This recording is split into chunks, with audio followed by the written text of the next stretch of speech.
సీత పుట్టే లంక గిట్టే అంటుంటారు కదండీ!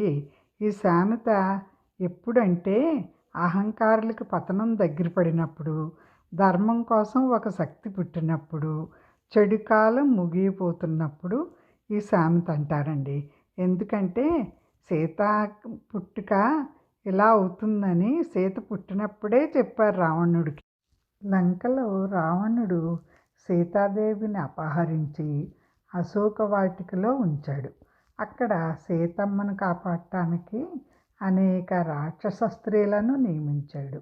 వారిలో త్రిజట అనే వృద్ధ రాక్షసి కూడా ఉండేది. ఇతర రాక్షస స్త్రీలు సీతమ్మను భయపెట్టేవారు. రావణుడిని అంగీకరించు అని బెదిరించేవారు. కానీ త్రిజట మాత్రం భిన్నంగానే ఉండేది. ఆమె సీతాదేవి పవిత్రతను గుర్తించిందన్నమాట. అందుకని ఆమెకు చేదోడు బోదోడుగా అన్ని పనులు చేసి పెట్టేది. ఒక రాత్రి త్రిజటకు భయంకరమైన కల వచ్చింది. ఆ కలలో ఏంటంటే శ్రీరాముడు లంకపై విజయం సాధించాడు. రావణుడు ఓడిపోయి అవమానానికి గురయ్యాడు. విభీషణుడు లంకరాజయ్యాడు. ఈ సంగతి సీతమ్మకి త్రిజట చెప్తుంది. అప్పుడు త్రిజట కలను ఇతర రాక్షస స్త్రీలకు చెప్పి, సీతమ్మను ఎవరూ అవమానించకండమ్మా, ఆమె సాధారణ స్త్రీ కాదు, ఆమెను బాధిస్తే మనకు కూడా వినాశనం తప్పదు అని హెచ్చరించేది. సీతమ్మ తీవ్ర నిరాశలో ఉన్నప్పుడు కూడా త్రిజట ధైర్యం చెప్తుండేది. శ్రీరాముడు తప్పకుండా వస్తాడమ్మా అని వాదార్చేది. ఈ విధంగా త్రిజట రాక్షస వంశంలో పుట్టినా కానీ ధర్మాన్ని అనుసరించిన సద్గుణవతిగా నిలబడింది చరిత్రలో. త్రిజట పాత్ర ఎంత గొప్పదంటే రామాయణంలో శత్రురాజ్యంలో ఉన్నా కానీ ధర్మం వైపే నిలబడింది. పుట్టింది రాక్షస పుట్టిక. సీతమ్మకు ఆశనిచ్చింది. మంచి మనసుకు జన్మ కాదని గుణమే ప్రధానమని నిరూపించింది. అంతే కదండి.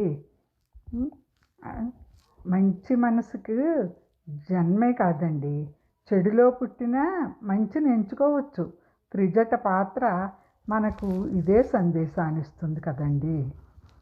మహర్షులు ఒక ఆడ శిశువు వల్ల రావణుడు వంశానికి నాశనం వస్తుంది అని ముందే చెప్పారటండి.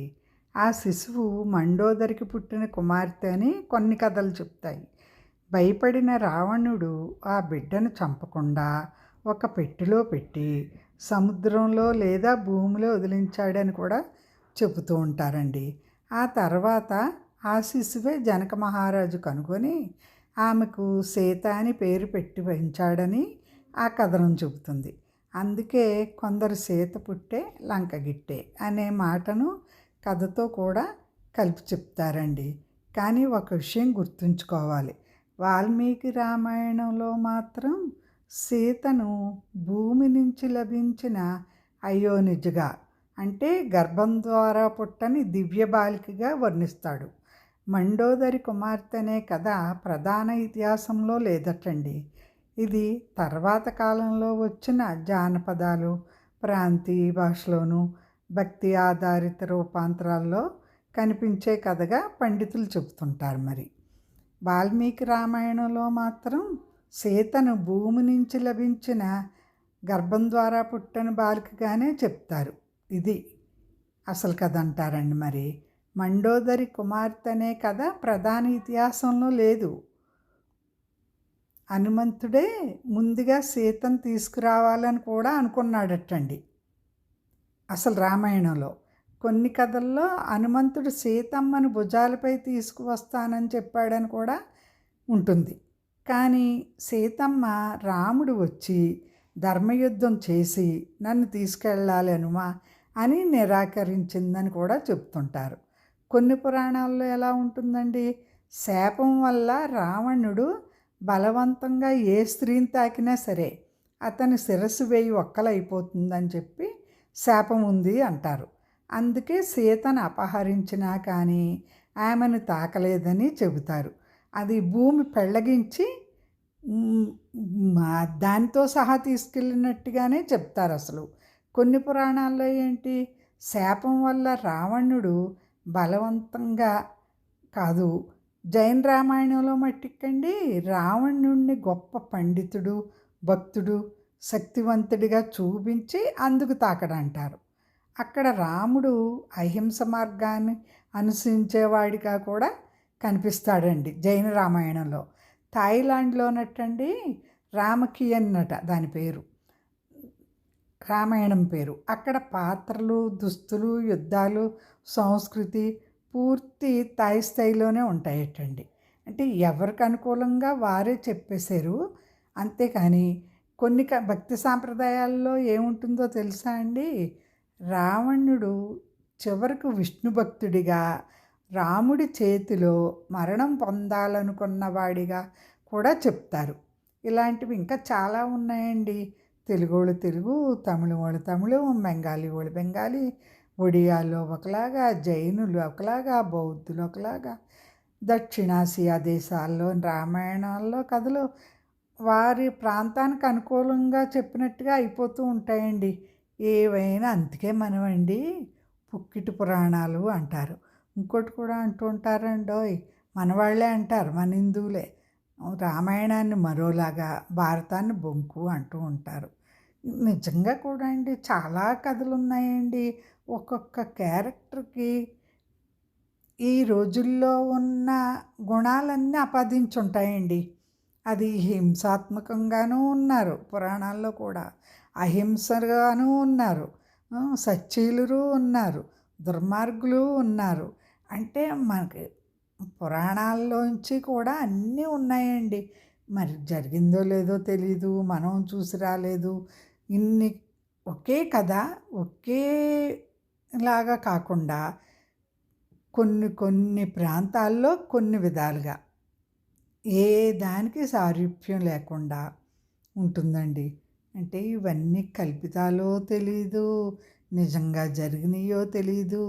కానీ మనకు మట్టికండి మనసా వాచ కర్మణ వాటిని ఆచరించే సచ్చీలతనైతే మట్టికి ధర్మ మార్గాన్ని అనుసరించేటట్టుగా వాటి మట్టికి మనకి సూచిస్తున్నాయండి.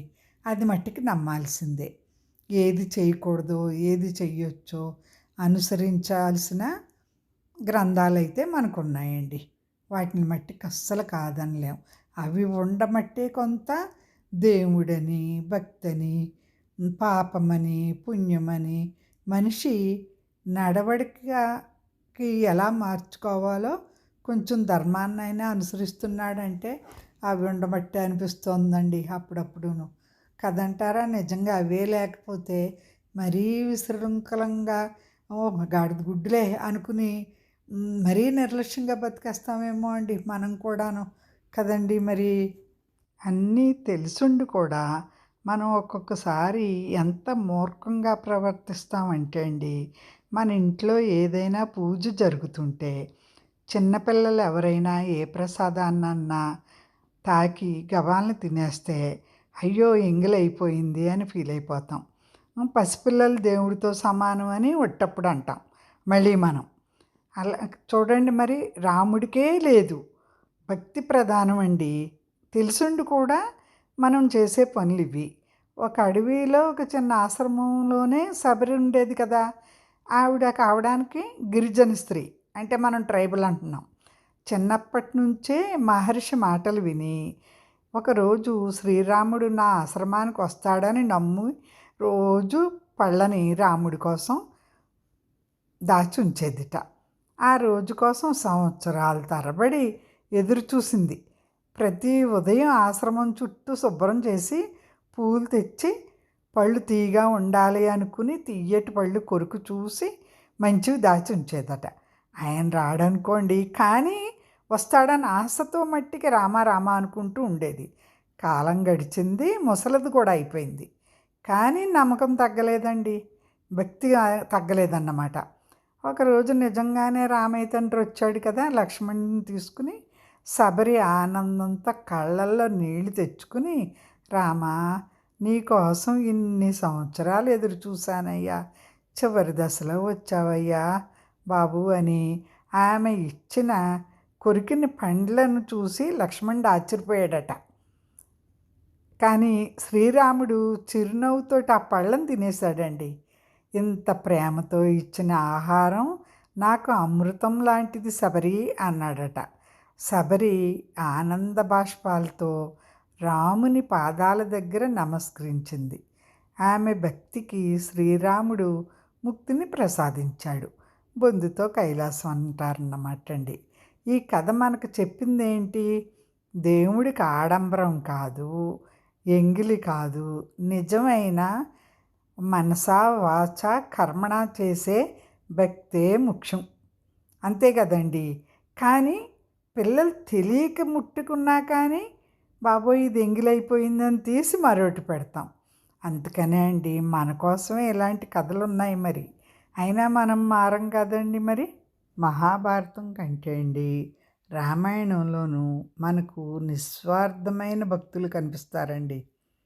దానికి ఉదాహరణ జటాయువు.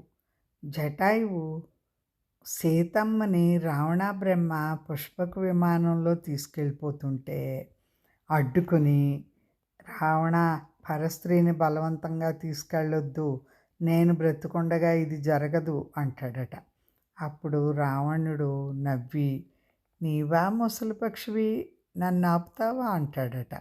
కానీ జటాయువు ఏమాత్రం వెనక్కి తగ్గకుండా రావణుడి రథంపై దాడి చేసి గుర్రాలను గాయపరుస్తాడట. రథధ్వజాన్ని కూల్చేస్తాడటండి. రావణుడి కవచాన్ని చీల్చాడు. ఆకాశంలో ఇద్దరికి ఘోరమైన యుద్ధం జరిగింది. చివరకు కోపంతో రావణుడు తన ఖడ్గంతో జటాయువు రెక్కలు నరికేస్తాడు. జటాయువు నేలపై పడిపోయాడు. కొంతసేపటి తర్వాత అక్కడికి వచ్చిన రాముడు లక్ష్మణుడు గాయాలతో ఉన్న జటాయువును చూస్తారు. రాముడు బాధతో అడుగుతాడట, ఇది ఎవరు చేశారు జటాయువు అని. బలహీన స్వరంతో జటాయువు, రామా, రావణుడు సీతమ్మను లంక వైపు తీసుకెళ్ళాడు, ఆపడానికి ప్రయత్నించాను అని చెప్పి రాముని ఒడిలోనే ప్రాణాలు విడుస్తాడట.